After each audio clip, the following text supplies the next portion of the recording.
My name is Shoshana Eisenberg. I grew up in Buffalo, New York. I became frum when I was 18 years old as I was beginning college.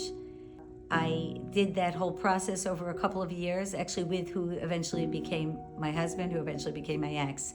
We kind of became frum together in New Haven, Connecticut. I went to Yale University, and then I went on to become a psychologist. And for the last 20 years, I've been working with children and families, and I get a lot of satisfaction and meaning out of the work that I do as a psychologist.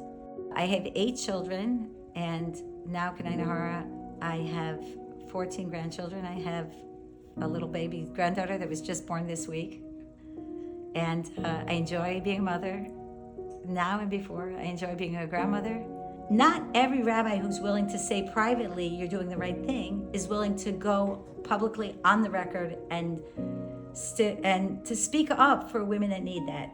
And I want to really express gratitude for those who have, particularly Rabbi Jacobson.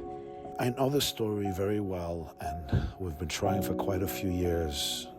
Literally tried every kind and peaceful and respectful method. And unfortunately, the Moshe never wanted to give a get, despite his wife really, trying everything. My ex never meant to be a monster. He was a child of Holocaust survivors. He had good intentions when he became frum. He had good intentions when he married me.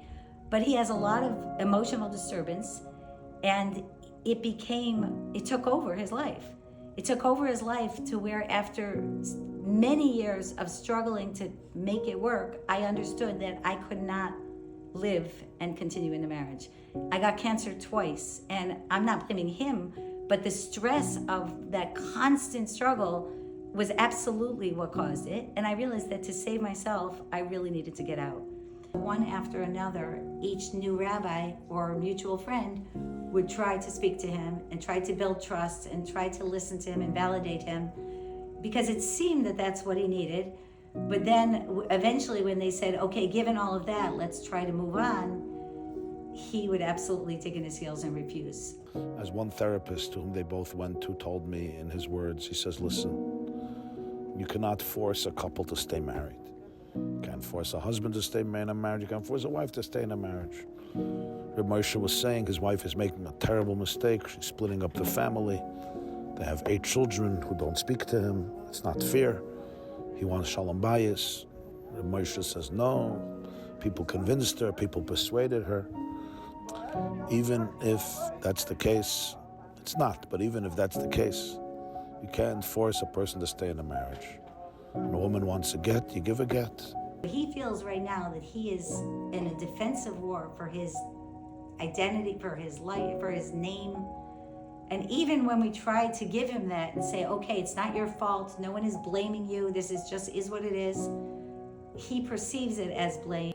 My ex thinks that by not giving a get, he's being, in his words, mesiras nefesh for shalom bayis. And it's not shalom bayis if we haven't even been together for 7 years. It's more akin to something that already died and is refusing to let it be buried. Is it sad? Of course. People say that the mizbeach cries when someone's first marriage ends. That's true, whether or not it's allowed to be buried. The crying, the tragedy happened when the marriage died. People will say often it's complicated. And I'm very much a believer in marriage, and I'm very much a believer in commitment to marriage, and I don't think people should be impulsive about leaving a marriage. They should try whatever they can. But at the point where someone says, I cannot do this, at the end of the day, marriage must be voluntary. And if someone feels like they're being coerced into a marriage, it's already dead. I told them, you maybe have the best intentions to build shalom bayis, gewaldig. But if a wife says, I don't want to be in this marriage, you do not force, you can't force. Unfortunately, to my dismay, I had to do something I never did in my life, and that is ask somebody not to come to my shiurim. I want people to come to my shiurim. It was very painful for me. I'm not that type of person. And he's a good student, he's a smart man. Told them, give the get, and you'll have a hero's welcome. I became frum many years ago, almost 40 years now, just about 40 years. And I made a commitment then to Hashem and to a structure of how I wanted to serve Hashem. It would have been very easy for me to just throw it out when it wasn't serving me in the moment, in the short term. But I would not be willing to do that because I believe in that the system can work for people. And I know that it's human failings that make it not work for people. I know that the system can't rely on that people are well-intentioned. I'm a psychologist, so I know that people have all kinds of strengths and weaknesses, and humans have flaws. So the halacha has got to be where it can take into account that humans have flaws. There's a reason that there's a Masechet Gittin, is because people are imperfect. And we as a community have to be able to handle imperfect people. Give a get, your kids will speak to you. None of the kids speak to him. He has 8 children, beautiful children. They live here. One of them made a bris. He said, if you give mommy a get, you can come to the bris, you'll be the sandik. He said, it's blackmail. It wasn't blackmail. These kids are suffering. They don't want their mother to suffer. They don't want their father to suffer. But he's adamant. He's not giving a get, and it's very, very painful. I think she's setting an example of not just taking what life gave her. Outside of this, my mother's been traveling and hiking and honestly inspiring me. Like, we always joke that it's her midlife crisis, but like, she's traveling the country, she's hiking, she's kayaking, she's making new friends, meeting new people. Like, she's living her life to the fullest, and I respect that so much. But she deserves the right to do that in every area of her life, and that's what she doesn't have right now. So that's what I think she deserves. Every Jewish marriage and every community that celebrates Jewish marriages, this is the other side of that coin, and we need to acknowledge that, and we need to make it right, because everyone deserves to participate in that. So to me, this get has become a symbol of me being able to reclaim my own life, my own autonomy. I don't know if I'll ever find someone and marry again, but that isn't even, I would love to, but that isn't even the main point. The main point is that my soul has to belong to me and to Hashem. If I would just go now and break halacha and do anything, I could do that. He's done that. He has a girlfriend. But I am not willing to do that. My commitment to Hashem is too strong for that. And I know that I can see this through to the end. I know that the community can live. I have children who have gotten disillusioned and really see the system as broken. And I get that. I could see that side of it too, but I'm not willing to give up on it. I know that it's possible to make this work. Once a person says, I can't do this anymore, whether they're right or they're wrong, marriage has to be voluntary. She is in the right. He has to give a get.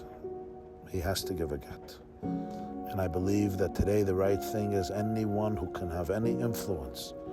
And we should not tolerate another day of this type of abuse. We don't stand up for justice and love and truth and kindness, then we are not worthy to carry the flag of Torah. When people make that halachic prenup, they're also making a conscious decision that they're respecting each other and each other's rights to be in this marriage voluntarily. It's also a very good litmus test, because if someone says, I'm not willing to do that, that's a pretty good red flag that maybe this is not the marriage that she should be getting into. It doesn't solve every single situation, but it doesn't need to solve every, because we can't think of this as an all or nothing. We have to say any incremental improvement is valuable and important. Boggles my mind, and it staggers my imagination. We have beautiful events, banquets, and dinners, and receptions, and weddings, and Achnasa Sefer Torahs, and Siyumim, and everybody says, Micha Amcha Yisrael. And yet, when it comes to this painful situation of women who have been abused for years, and they are Agunahs, nobody is ready to stand up and say, At kan, do not use halacha, do not use God, do not use Torah as an instrument to oppress people. The whole purpose of Torah is to bring more peace, more harmony, more goodness, more kindness, and more love into the world. To eliminate criminal behavior, to extricate narcissism and self-centeredness, to protect the vulnerable and the innocents. And if the Torah that we are learning and we are teaching is not doing that, woe unto us. All of us need to look into the mirror and say, what am I going to do to be able to put an end to this horrific pandemic? I feel like I gotta mother people. That's great. Adorable.